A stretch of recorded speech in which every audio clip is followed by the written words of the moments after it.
अस्सलाम वालेकुम नाजरीन, आज हम आपकी खिदमत में पीले बटन की आखिरी किस्त पेश कर रहे हैं। तो आइए कहानी शुरू करते हैं।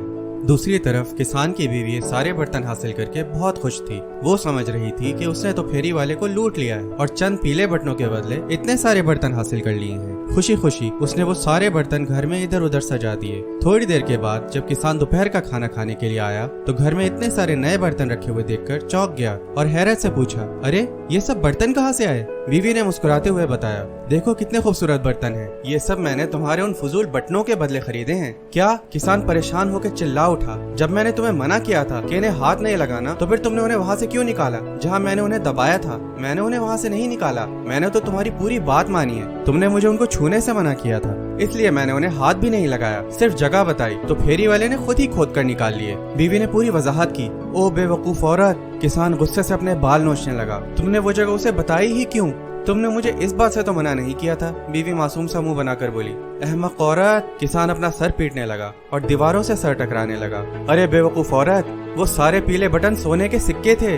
तुमने ये क्या कर दिया? ये तो तुम्हें पहले बताना चाहिए था ना। अब ये तुम्हारी गलती है, वो मुंह बनाकर बोली। किसान कुछ देर गुस्से में चिल्लाता रहा और इस दौरान में बीवी खड़ी मुंह बसोड़ती रही। फिर शौहर से कहा, मेरा ख्याल है हम वो सोने के सिक्के अभी वापस ला सकते हैं। वो दोनों अभी ज्यादा दूर नहीं गए होंगे, आओ उनके पीछे चलते हैं। बीवी की बात सुनकर किसान भी कुछ सोचने लगा। फिर बोला, हाँ हम कोशिश तो कर ही सकते हैं, मगर अपने साथ कुछ लड्डू जरूर ले लेना ताकि अगर हमें रास्ते में भूख लगे तो हम वो खा लें। बीवी ने एक टोकरी में 2 लड्डू रख लिए और दोनों घर से निकलकर उस तरफ चल पड़े जिस तरफ फेरी वाला गया था। वो रास्ता जंगल की तरफ जाता था। किसान तेज चलता था मगर उसकी बीवी की रफ्तार धीमी थी, इसलिए वो बार बार पीछे रह जाती थी। किसान उसे तेज चलने का इशारा करता मगर उसने सोचा कि अगर पीछे रह भी जाऊं तो कोई मसला नहीं, इसलिए कि जब हम घर वापस जाने के लिए मुड़ेंगे तो मुझे शौहर की निस्बत कम फासला तय करना पड़ेगा। इस तरह चलते चलते बीवी शौहर से काफी पीछे रह गई। सामने एक छोटी सी पहाड़ी थी। जब वो उस पर चढ़ने लगी तो उसके हाथ में पकड़ी टोकरी में से एक लड्डू बाहर गिर गया और लुढ़कता हुआ पहाड़ी के नीचे झाड़ियों में चला गया। किसान की बीवी भागकर वापस उतरी और लड्डू को तलाश करने लगी। उसने बहुत तलाश किया मगर वो लड्डू न जाने कहाँ चला गया था। बहुत कोशिश की मगर लड्डू न मिला तो उसके जहन में एक तरकीब आई। वो भागकर दोबारा पहाड़ पर चढ़ी और उस जगह पहुंची जहाँ से वो लड्डू गिरा था।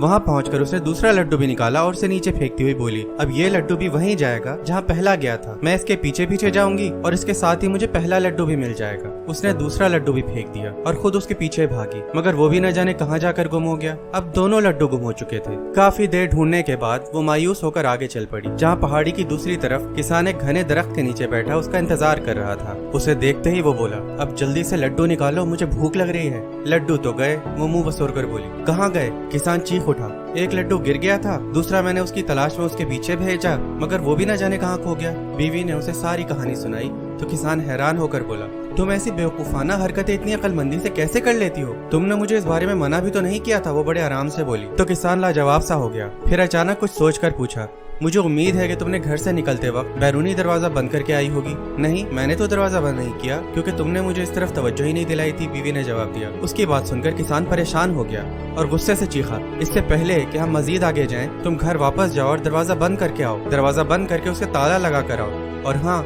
आते हुए खाने को भी कुछ ले आना। वो फौरन घर की तरफ भागी और उसने ऐसा ही किया जैसा उसके शौहर ने कहा था। खाने के लिए उसने बादामों की एक थैली उठा ली और पीने के लिए पानी एक छोटे से मशकीजे में भर लिया। इसके बाद उसने घर के बैरूनी दरवाजे को ताला लगाया और वापस चल पड़ी। अभी 2 कदम ही उठाए थे कि सोचा शौहर शायद फिर उस पर एतबार न करे कि ताला लगाए बगैर ही आ गई हूँ, इसलिए मुझे सबूत भी अपने साथ लेकर जाना चाहिए। ये सोचकर उसने जोर लगाया और पूरा दरवाजा ही उखाड़कर सर पर रख लिया और वापस शौहर की तरफ चल पड़ी। जब वो वापस वहाँ पहुंची तो शौहर दरवाजा उसके सर पर देखकर हैरान रह गया और पूछा, ए अक्लमंद औरत, ये क्या है? बीवी चहक कर बोली, तुम मुझे बेवकूफ समझते हो ना, मगर देखो मैं कितनी अक्लमंद हूँ। मुझे इल्म था कि तुम मेरी बात पर यकीन नहीं करोगे, इसलिए मैं पूरा दरवाजा ही अपने साथ ले आई हूँ। अब तुम खुद देख लो कि इसमें ताला लगाया है कि नहीं। अरे अरे अरे, तुम तो पूरा दरवाजा ही उखाड़ लाई। अब तो हर कोई आसानी से घर में घुस जाएगा। किसान लाल पीला होकर बोला, अरे कैसे कोई घर में घुस जाएगा? दरवाजा तो मेरे पास है, फिर कोई कैसे घर में दाखिल हो सकता है? बीवी आंखें घुमाकर बोली तो शौहर ने मजीद बहस से जान छुड़ाना ही मुनासिब ख्याल किया और कहा, वाकई तुम अहमक नहीं बल्कि बहुत अक्लमंद हो। ये दरवाजा चूंकि तुम लेकर आई हो इसलिए अब तुम ही इसे अपने सर पर उठाओ। यह कहकर वो आगे चल पड़ा। चारों नाचार बीवी ने वो दरवाजा दोबारा अपने सर पर लाद लिया। बादामों वाली थैली और पानी का मशकीजा भी उसने दरवाजे के साथ बांध रखा था, जिसकी वजह से वजन बहुत ज्यादा हो गया था। चलते चलते वो दोनों जंगल में दाखिल हो गए। चोर तो अभी तक मिले न थे और रात का अंधेरा भी छाने लगा था। जब तारीकी ज्यादा हो गई तो उन्होंने बरगद के घने दरख्त पर रात गुजारने का फैसला किया। अभी वो बरगद की घनी शाखों पर छुपकर बैठे ही थे कि चोर भी वहाँ पहुँच गए। वो बहुत थके हुए नजर आ रहे थे। वो आखिर उसी बरगद के दरख्त के नीचे बैठ गए और बातें करने लगे कि आज कैसे एक औरत को बेवकूफ बनाकर सोने के सिक्के हथिया लिए।